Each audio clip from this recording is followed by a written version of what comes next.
Okay, maraming natatawa sa libro na ginawa ni pinablish. Siya ang author ng libro na Ang Magkaibigan. No?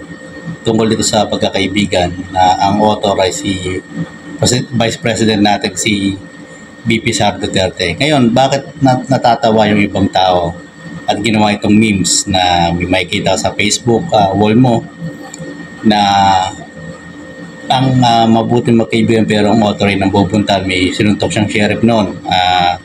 Nandiyan sa memes sa Facebook, kalat na kalat po yan.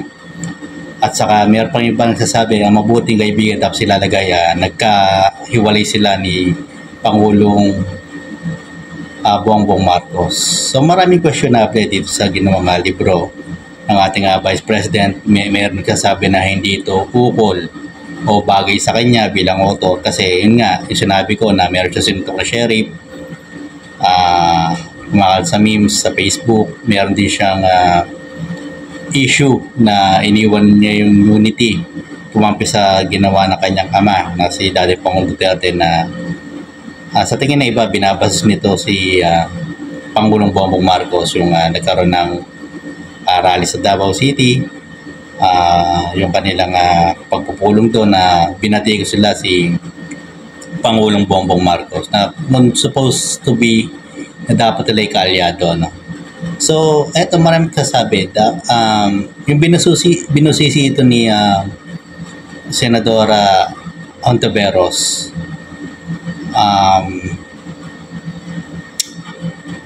Dapat ba talaga o conflict ito sa mga sa pondo ng ating gobyerno? Kasi siya ang author si Vice President Sara Duterte. Dapat ayon sa Senadora Ontiveros, kay Senadora, dapat siya magpondo yung sarili niya. Kasi gagamitin pondo ng gobyerno natin, di ba? Conflict, magkakaroon ng pahit politika. So kung gusto niyo talagang mag-author ng magkaibigan, ito'y dapat in-author niya sarili niyang pera, sarili niyang sahod ni Vice President Sara Duterte at pinabish niya sa mga bookstore kung gustong bilhin ng mga magulang para sa kanilang mga anak, pwede. Pero yung buwis natin, medyo complex kasi. Complex din sa pagkatao niya, sa personality niya. So yun ang sinasabi ng nakakaraming mga netizen. Saka isa pa, meron pang issue na ito raw ay kinopya lamang sa isang libro din na may ibang author. So impeachment, mahirap po yan kung totoo. Pero allegedly yan, may mga kumakalating ganyan sa social media, naungkat na rin yan. Naungkat na ng mainstream media. So questionable talaga itong libro na to kung titignan natin sa ngayon.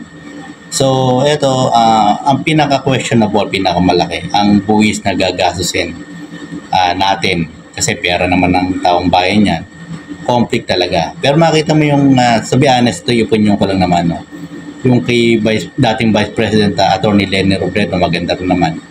Kahit talagang tumulong siya talaga sa mga nangangailangan, yung kanyang pagkababae sa pwesto, nag-foundation pa siya.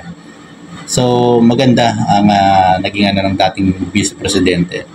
Itong Vice President natin ngayon, meron pa isang issue dyan, yung mabuting magkaibigan, tapos nilagyan ng memes na umalis ito sa bagyo, yung kasagsagan ng bagyo. So marami talagang questionable sa librong ito. Kaya itong aklat na ginoto ng ating Vice President, ikalawang Pangulong Sara Duterte, ay talagang pinagtatawanan ng mga netizen hanggang ngayon. So hanggang dito na po muna yung vlog. Medyo short commentary to, medyo na busy. Maraming salamat po.